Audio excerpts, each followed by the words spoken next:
With Hmm. that being said, there's one thing that I recommend everyone do, like immediately. What about the credit bureaus like TransUnion, who recently claimed they had a breach, and then millions of our accounts have been either tampered or been exposed to piracy from these crooks? What do we do then? See, I'm glad you asked that question. So even the credit bureaus are getting breached. With Hmm. that being said, there's one thing that I recommend everyone do, like immediately. It takes 5 minutes with all three credit bureaus to lock your credit. But what happens when you lock your credit? Yeah. They may have your information, but they can't Hmm. do anything with it.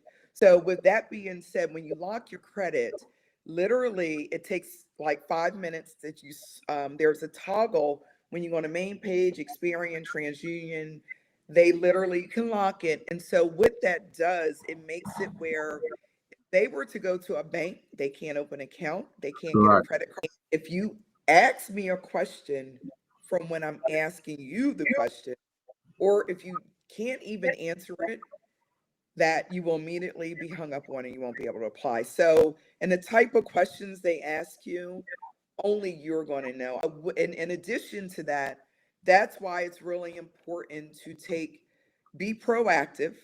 Because again, I just got a letter before too recently about some, accounts through the hotels where your information is breached. So, we get these phishing scams all day long. United States, and they spend 10 to 12 hours a day, these bad actors, hoping for the probabilities to work on their side. So you think of the phishing scams, the text messaging scams are at an all-time high. And something that we can touch on another podcast is how this new technology called AI is even more difficult to decipher if it's real or if it's not, especially when they can take your voice from when you answer a call. And I highly recommend people, and this is sad, but if you do not know the number with a name associated with it, don't answer the phone. They can then reach out to them with your voice, and it's called a deep fake as well, and mimic you and ask for things, whether it's the grandparents, the older individuals as well.